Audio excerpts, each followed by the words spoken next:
আসসালামু আলাইকুম। Adobe premier প্রোর basic tutorial সিরিজের চতুর্থ পর্বে আপনাদের সবাইকে স্বাগতম। এই পর্বে আমরা সফটওয়্যারটির টুলবারের সবগুলো টুলস নিয়ে আলোচনা করব। তো আসুন শুরু করা যাক। প্রথমেই আমি কিছু ভিডিও সফটওয়্যার ভিতরে ইম্পোর্ট করে নিচ্ছি। ধরুন এখানের এই সবগুলো ভিডিও, এবং আমি প্রথম ভিডিওটি ড্র্যাগ এন্ড ড্রপ করে আমাদের টাইমলাইনে এনে ফেললাম। সো আমাদের একটি নতুন সিকোয়েন্স ক্রিয়েট হলো। এই নতুন সিকোয়েন্সটা আমরা রিনেম করে নাম দিব সিকোয়েন্স 1। এবং দেখুন পরের যতগুলো ভিডিও আছে আমি এই সবগুলো আমাদের এখানে সিকোয়েন্সের ভিতরে নিয়ে আসবো। তাই আমরা সবগুলো একত্রে সিলেক্ট করে প্রথমটি প্রেস করে এবং শেষেরটিতে যে আমাদের কিবোর্ডের শিফট বাটন প্রেস করে যদি আমরা লাস্টে সিলেক্ট করি তাহলে আমাদের সবগুলো ফাইলই সিলেক্ট হয়ে যাবে। অথবা আপনি চাইলে মাউসটি এভাবে প্রেস করে এভাবেও চাইলে সবগুলো ফাইল একত্রে সিলেক্ট করতে পারবেন। দেখুন আমি এগুলো সবগুলো ড্র্যাগ এন্ড ড্রপ করে এখানে এনে ফেললাম। এখন দেখুন আমাদের এই সবগুলো ভিডিও আমাদের টাইমলাইনে চলে আসলো। ওকে, আসুন এবার আমরা আমাদের টুলসগুলো নিয়ে আলোচনা করি। আমাদের প্রথম যে টুলসটি রয়েছে সেটি হচ্ছে সিলেকশন টুল। ও হ্যাঁ, আপনারা কোনো একটি টুলসের উপর যখন আপনাদের মাউসটি রাখবেন তখন সেই টুলসটির যে কিবোর্ড শর্টকাট সেটি দেখাবে। যেমন আমাদের সিলেকশন টুলসের কিবোর্ড শর্টকাট হচ্ছে ভি, পরের ট্র্যাক সিলেক্ট টুলসের শর্টকাট এ, রিপল টুলের বি, এরকমভাবে প্রত্যেকটি টুলসেরই শর্টকাট আমরা সেটির উপরে মাউস রাখলেই দেখতে পারবো। সো আমাদের সিলেকশন টুলের কাজ হচ্ছে মেইনলি কোনো একটি ফাইল, ভিডিও বা অডিও সিলেক্ট করা এবং সেটি মুভ করা। দেখুন আমি এই ভিডিওটি সিলেক্ট করলাম এবং এটিকে যদি আমি এখন মুভ করি, আমি এটিকে মুভ করতে পারবো। চাইলে আমি এটিকে উপরের লেয়ারে নিতে পারবো। সো এটি হচ্ছে প্রাথমিকভাবে সিলেকশন টুলসের কাজ। এছাড়াও আমরা চাইলে সিলেকশন টুল সিলেক্ট থাকা অবস্থায় আমরা যদি মাল্টিপল ভিডিও একত্রে সিলেক্ট করতে যাই, সেক্ষেত্রে আমরা একটু দূরে আমাদের মাউস এভাবে ধরে প্রেস করলেই দেখুন আমি চাইলে মাল্টিপল ভিডিও এখানে একত্রে সিলেক্ট করতে পারছি। আপনারা যদি চান তাহলে শুধুমাত্র ভিডিও অথবা শুধুমাত্র অডিও সিলেক্ট করতে পারেন। এই মুহূর্তে আমরা যখন সিলেক্ট করব দুটি সিলেক্ট হয়ে যাচ্ছে, কারণ আমাদের এখন ভিডিও এবং অডিও লিঙ্ক করা।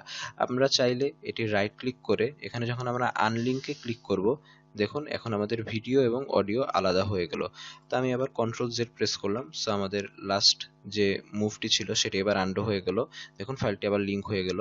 তো লিঙ্ক থাকা অবস্থাতেও আমরা চাইলে শুধুমাত্র ভিডিও অথবা শুধুমাত্র অডিও সিলেক্ট করতে পারি। তার জন্য আমরা সিলেকশন টুলটি সিলেক্ট করে আমাদের কিবোর্ডের অল বাটন প্রেস করে যখন সিলেক্ট করব, দেখুন শুধু ভিডিও সিলেক্ট হলো। আবার অল বাটন প্রেস করে অডিওতে ক্লিক করলে আমাদের শুধু অডিও সিলেক্ট হলো। এবং আমরা চাইলে অডিও সিলেক্ট থাকা অবস্থায় যদি ডিলিট প্রেস করি তাহলে আমাদের এই ভিডিওটির অডিও ডিলিট হয়ে গেল। যাই হোক, আমি আবার কন্ট্রোল জেড প্রেস করলাম। সো এটি ছিল মূলত আমাদের সিলেকশন টুলসের কাজ। ওকে, এবার আমরা চলে আসি আমাদের পরবর্তী টুলসে। সেটি হচ্ছে আমাদের ট্র্যাক সিলেক্ট ফরওয়ার্ড এবং তার নিচের যে টুলসটি ট্র্যাক সিলেক্ট ব্যাকওয়ার্ড। এই দুটোরই একই আসলে কাজ। একটি জাস্ট ফরওয়ার্ডে সিলেক্ট করে আর একটি ব্যাকওয়ার্ডে সিলেক্ট করে। তো আমি এটির ব্যবহার আপনাদেরকে এখন বলছি। এখানে আমাদের আসলে টাইমলাইনে জাস্ট কয়েকটি ভিডিও রয়েছে, কিন্তু আপনারা যখন একটি বড় ভিডিও নিয়ে কাজ করবেন, ধরুন একটি 50 মিনিটের টেলিফিল্ম, তখন কিন্তু আপনাদের টাইমলাইনে শত শত ভিডিও থাকবে।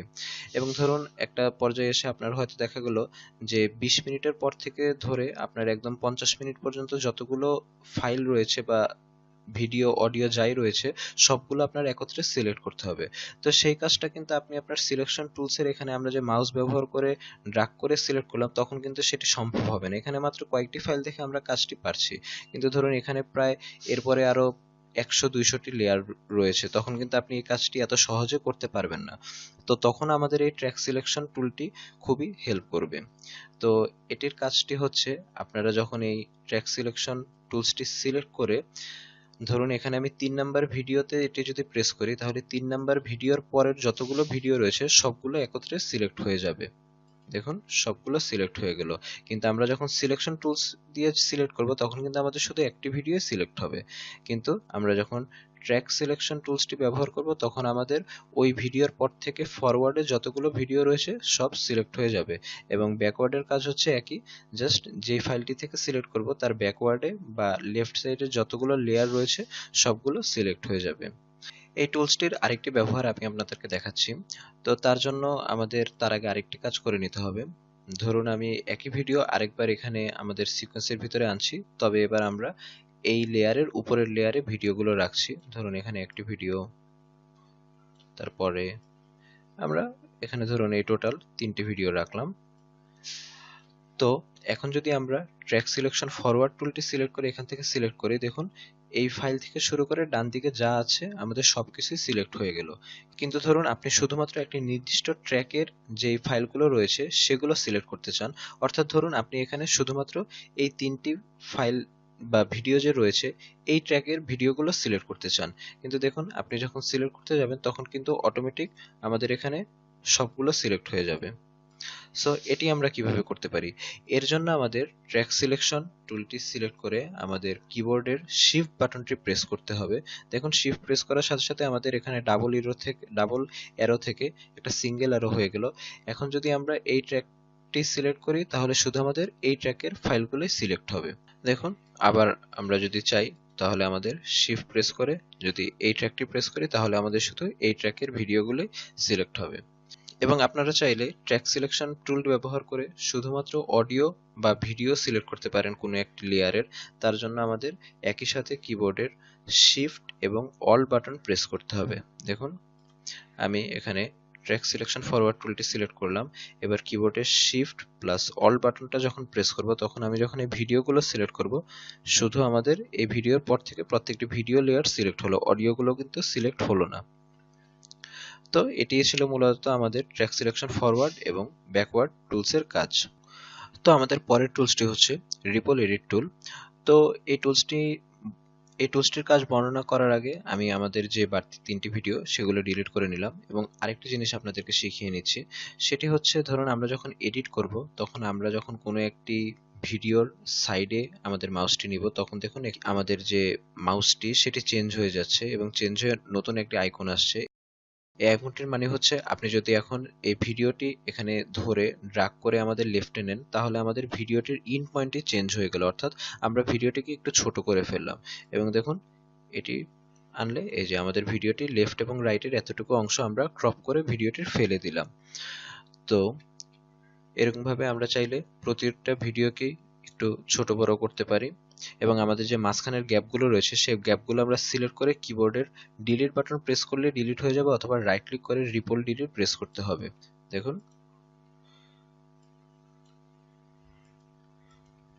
এই তো এবার আসি আমাদের যে রিপল এডিট টুল, এই টুলসটির কাজ কি? আমরা যখন এই টুলসটি সিলেক্ট করব দেখুন একটু আগে কিন্তু আমাদের আইকনটি ছিল রেড, কিন্তু এবার আমাদের আইকনটি ডিফারেন্ট। তো রিপল এডিট টুল সিলেক্ট করা অবস্থায় আমরা যদি ধরুন আমরা আমাদের এই ক্লিপটির সাইজ একটু ছোট করব, সো আমরা ক্লিপটিকে ধরে ড্র্যাগ করে একটু লেফট সাইডে নিব। তো আমাদের এই মাঝখানে একটি অংশ কিন্তু খালি হয়ে যাওয়ার কথা, কিন্তু দেখুন এখানে গ্যাপটি অটো ফিল হয়ে গেছে।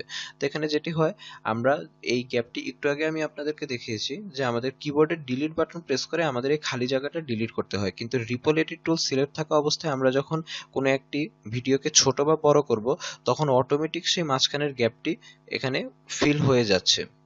দেখুন আমি যদি আবার আমার এই ভিডিওটিকে একটু ছোট করি তখন দেখুন অটোমেটিক কিন্তু হওয়ার কথা ছিল, এখানে একটি গ্যাপ হওয়ার কথা ছিল, কিন্তু সেই গ্যাপটি সফটওয়্যারটি অটোমেটিক বাকি লেয়ারগুলোকে অ্যাডজাস্ট করার মাধ্যমে সেই গ্যাপটি ফিল করে দিচ্ছে। দেখুন এখন আমি যখন সবগুলো ফাইল দেখাবো তখন আপনাদের বুঝতে আরো সুবিধা হবে। আমি যখন এটা লেফট দিকে একটু কমাবো দেখুন আমাদের ইনটি একটু ছোট হয়ে এখানে আমাদের বাম পাশে চলে আসবে।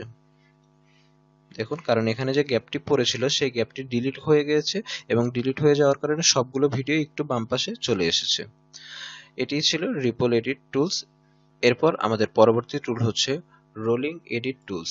এটিও রিপল এডিট টুলসের কাছাকাছি, তবে আমাদের এই রোলিং এডিট টুলস সিলেক্ট থাকা অবস্থায় আমরা যখন কোনো ফাইল সিলেক্ট করে সেটিকে লেফটে বা রাইটে ড্র্যাগ করব তখন আমাদের এটির সাইজ বড় হবে, কিন্তু দেখুন আমাদের পুরো বাকি লেয়ারগুলোর উপর এটির প্রভাব পড়ছে না, বরং এটির ইমিডিয়েট পাশের লেয়ারটার উপরেই শুধু এটির প্রভাবটা পড়ছে।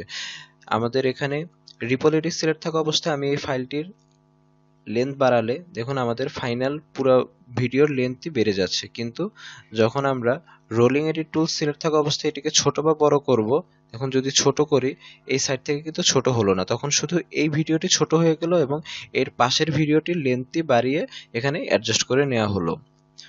তো এটি ছিল রোলিং এডিট টুলসের কাজ। আপনারা হয়তো টুলসগুলোর ব্যবহার দেখে এখানে একটু আপনাদের খুব কঠিন মনে হচ্ছে, তবে বাস্তবিক অর্থে এডিটিং করার ক্ষেত্রে আমাদের এই টুলসগুলো খুব একটা কাজে আসে না। আমাদের মেইনলি যে টুলসগুলো কাজে আছে সেটি হচ্ছে আমাদের সিলেকশন, আমাদের এখানে যে রেজার টুল এবং আমাদের স্ট্রেচ টুল, এগুলোই মূলত আমাদের কাজে আসে। তো যাই হোক, এবার আসি আমরা স্ট্রেচ টুলে। স্ট্রেচ বা রেট স্ট্রেচ টুলস ব্যবহার করে আমরা কোনো একটি ফাইলের দৈর্ঘ্য বাড়াতে বা কমাতে পারি। ধরুন একটি 10 সেকেন্ডের ভিডিও, এটিকে যদি আমরা স্লো মোশন করতে চাই তাহলে ধরুন 20 সেকেন্ড করব, বা ফাস্ট মোশন করতে চাইলে 5 সেকেন্ড করব। তো সেই কাজটি আমরা এই রেট স্ট্রেচ টুল ব্যবহার করে করতে পারবো। তার জন্য আমরা টুলটি সিলেক্ট করে যে ভিডিওটির স্ট্রেচ বাড়াবো কমাবো সেটি সিলেক্ট করব। তারপর আমরা যদি এখন ভিডিওটির ডান দিকে ড্র্যাগ করি তাহলে ভিডিওটির ডিউরেশন বাড়ছে। দেখুন এখানে কিন্তু দেখাচ্ছে আমরা ডিউরেশনটা কতটুকু বাড়াচ্ছি। দেখুন এখন আমাদের ভিডিওর ডিউরেশনটা 58%, অর্থাৎ আমাদের ভিডিওটি ছিল 100%, সেটি এখন আমাদের 58% হারে প্লে হবে, অর্থাৎ স্লো মোশনে প্লে হবে। আবার আমরা চাইলে এবার ভিডিওটির ডিউরেশন কমাতেও পারি। তো এটি আমাদের মূলত রেট স্ট্রেচ টুলের কাজ। এই কাজটি আমরা অন্যভাবেও করতে পারি, সেটি হচ্ছে আমরা যদি ফাইলটি সিলেক্ট করে রাইট ক্লিক করি এবং রাইট ক্লিক করে আমরা যদি স্পিড অ্যান্ড ডিউরেশনে যাই, দেখুন এখানে আমরা ভিডিওটি যেহেতু এখন ফাস্ট করে দিয়েছি তাই ভিডিওটি এখন 120% আছে। তো নর্মালি আমি আবার 100 করে দিলাম। এবার আমি চাইলে যদি এখানে 50 করি, দেখুন এখন ভিডিওটির সাইজ বড় হয়ে যাবে। আমি ওকে করলাম, এই যে ভিডিওটির সাইজ দ্বিগুণ হয়ে গেল। আবার আমি যদি এখানে 50 থেকে 200 করে দিই তাহলে ভিডিওটির সাইজ অনেক ছোট হয়ে যাবে। তো এই কাজটি আপনারা নিখুঁতভাবে করতে চাইলে এখানে স্পিড অ্যান্ড ডিউরেশনে যে আপনারা পুরো পার্সেন্টেজটি মনের মতো পার্সেন্টেজ বসিয়ে নিতে পারবেন। আর যদি চোখের আন্দাজে করতে চান ছোটখাটো কাজ, সেক্ষেত্রে আপনারা রেট স্ট্রেচ টুলটিও ব্যবহার করতে পারবেন।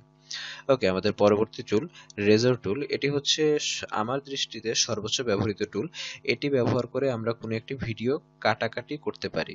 তো এডিটিং এর ক্ষেত্রে কিন্তু কাটাকাটি খুবই গুরুত্বপূর্ণ একটি ব্যাপার।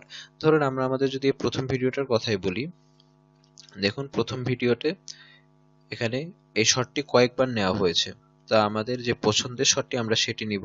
তো ধরুন আমি এখানে প্রথম যে অংশটি রয়েছে সেটি থেকে আমার পছন্দের শটটি নিব। এখানে মেয়েটি ফ্রেমে ঢোকার একটু আগ থেকে আমার শটটি দরকার। তো এখানে আমি ভিডিওটি সিলেক্ট করে যদি এই রেজার টুলটি সিলেক্ট করে প্রেস করি তাহলে এখানে ভিডিওটি দেখুন এতটুকু কাটা হয়ে গেল। এবং আমি তারপর ওকে, মেয়েটির প্রস্থান এখানে শেষ হলো, আমি এখানে আরেকবার কাটবো। এবার আমি আবার সিলেকশন টুলটি সিলেক্ট করে আমি আমার ডান দিকের বাড়তি অংশ এবং বাম দিকের বাড়তি অংশ ফেলে দেব। সো এবার আমি শুধুমাত্র আমার কাঙ্ক্ষিত যতটুকু ক্লিপ দরকার আমি ততটুকু ক্লিপই এখানে রাখলাম। তো এটাই হচ্ছে আমাদের রেজর টুলসের ব্যবহার। এরপর আমাদের পরবর্তী টুল যেটি হচ্ছে স্লিপ টুল। এই স্লিপ টুলটির ব্যবহারটি একটু জটিল, তবুও আপনারা হয়তো এটি খুব একটা ব্যবহার করবেন না, তবুও আমি এটির ব্যবহার কি সেটি আপনাদের কাছে বর্ণনা করছি। আপনারা যখন এই স্লিপ টুলসটি সিলেক্ট করে কোনো একটি ক্লিপকে সিলেক্ট করে ডান দিকে বা বাম দিকে নেবেন, তখন যে জিনিসটা হবে আমাদের ভিডিওর ইন পয়েন্ট এবং আউট পয়েন্ট চেঞ্জ হবে, কিন্তু আমাদের ভিডিওর সাইজে কোনো চেঞ্জ আসবে না। ধরুন দেখুন এই ভিডিওটির ইন পয়েন্ট, আমি যদি এখন ভিডিওটি সিলেক্ট করি লেফটে বা রাইটে নিতে থাকি তাহলে আমরা চাইলে ভিডিওটির ইন এবং আউট পয়েন্ট চেঞ্জ করে ফেললাম। দেখুন আমাদের ভিডিওর ইন পয়েন্টটি এখন হয়ে গেল এটা, অর্থাৎ আমাদের ভিডিওর লেন্থটা সেমই রইলো, কিন্তু আমরা ভিডিওর ইন পয়েন্টটা চেঞ্জ করে নিলাম। যেটি আমাদের নর্মালি করতে হলে আমাদের হয়তো ভিডিওটি এখানে বড় করে তারপর আমাদের রেজাল্ট নিয়ে আমাদের যেখানে কাটতে চাই সেখানে আমরা কাটতে হবে। কিন্তু এই কাজটি আপনারা এই টুলসটি ব্যবহার করে কোনো কাটাকাটি না করেই চাইলে আপনাদের ইন এবং আউট পয়েন্ট চেঞ্জ করতে পারেন।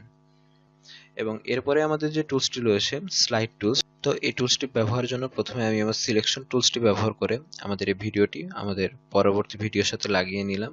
এবার দেখুন আমি যখন আমার স্লাইড টুলটি সিলেক্ট করব এবং সিলেক্ট করে এই লেয়ারটি সিলেক্ট করে যখন আমি ডান দিকে নিব, তখন ও যে কাজটি করবে ও নিজের দৈর্ঘ্যটাকে ঠিকই সমান রাখবে, কিন্তু পরবর্তী যে লেয়ারটি শরীরের উপর নিয়ে আমরা ফেলবো সেই লেয়ারটিকে ও ছোট করে দিবে। দেখুন এখানে আমাদের এই ভিডিওটা চলে আসছে, কিন্তু এই ভিডিওটার ইন পয়েন্টটাকে ছোট করে ফেলা হচ্ছে। দেখুন যত আনবো এই ভিডিওটার দৈর্ঘ্য ছোট হতে থাকবে, কিন্তু যে ভিডিওটা সিলেক্ট থাকবে সেই ভিডিওটার দৈর্ঘ্য সেমই থাকবে। অর্থাৎ আমাদের স্লাইড টুল সিলেক্ট থাকা অবস্থায় আমরা আমাদের এই ভিডিওটি স্লাইড করে লেফটে বা রাইটে নিলে এই ভিডিওটি সিলেক্টেড ভিডিওটির কোনো চেঞ্জ আসবে না, কিন্তু এটি লেফটের বা রাইটের ভিডিওটিতে মূলত চেঞ্জটা আসবে। তো এটি হচ্ছে আমাদের স্লাইড টুলের কাজ। ওকে, আমাদের যে পরবর্তী টুলটি রয়েছে সেটি হচ্ছে পেন টুল। তো সেটির আগে আমি এখানে আমাদের ভিডিওর এই ফাঁকা জায়গাটি ডিলিট করে নিলাম। তো আমাদের পেন টুলটির কাজ হচ্ছে মূলত আসলে আমাদের অ্যানিমেশন করার ক্ষেত্রে কি ফ্রেম বসানোর জন্য ব্যবহৃত হয়। তো আমি এখন আপনাদের সাথে এই অ্যানিমেশন বা কি ফ্রেম নিয়ে আলোচনা করিনি, তাই এখন আসলে এই পেন টুলটির কাজ আপনাদেরকে বুঝালে আপনারা ঠিক বুঝবেন না। তাই আমি যখন ভবিষ্যতে আমার একটি এপিসোডই থাকবে শুধুমাত্র কি ফ্রেম এবং অ্যানিমেশন নিয়ে, সেই এপিসোডে আমি আপনাদেরকে এই পেন টুলটির ব্যবহার বর্ণনা করব, তখন আপনারা এটি বেশ ভালো মতো বুঝতে পারবেন। ওকে, আমাদের পরবর্তী টুলসটি হচ্ছে আমাদের হ্যান্ড টুল। হ্যান্ড টুলের কাজ হচ্ছে মূলত এই হ্যান্ড টুলটি সিলেক্ট থাকা অবস্থায়, দেখুন আমি এই কাজটি কিন্তু আমি যখন আমার টাইমলাইনের ডান দিকে যাব তখন কিন্তু আমি বারটি সিলেক্ট করে ড্রাগ করে ডান দিকে যাচ্ছি, কিন্তু আমরা যদি হ্যান্ড টুল সিলেক্ট থাকা অবস্থায় তখন আমরা চাইলে এখানে আমাদের এটি ধরে মাউসে প্রেস করে আমরা এই কাজটি ড্রাগ করে আমাদের মুভ করতে পারি। তো এই কাজটি আমার হ্যান্ড টুলটি খুব একটি ব্যবহার আমি করি না, কারণ আমি সাধারণত এই বারটি মুভ করি। সো আমাদের এখানে এই কারণে হ্যান্ড টুলটির ব্যবহার আর প্রয়োজন হয় না। এরপর আমাদের জুম টুল। আমি দেখুন এখানে আমি জুম ইন জুমের কিন্তু যখন প্রয়োজন পড়ছে আমি আমার এই বারটি দিয়ে সেই কাজটি করছি। তো এই কাজটি আপনারা জুম টুল ব্যবহার করেও করতে পারেন। জুম টুল সিলেক্ট থাকা অবস্থায় আপনি যখন এখানে প্রেস করবেন তখন দেখুন আমাদের এখানে জুম হয়ে যাবে, এবং আপনি যখন অল্টার বাটনটি প্রেস করবেন কিবোর্ডের তখন আমাদের জুম আউট হবে। দেখুন এখন আমাদের জুম আউট হচ্ছে, আর নর্মালি আমাদের জুম ইন হবে।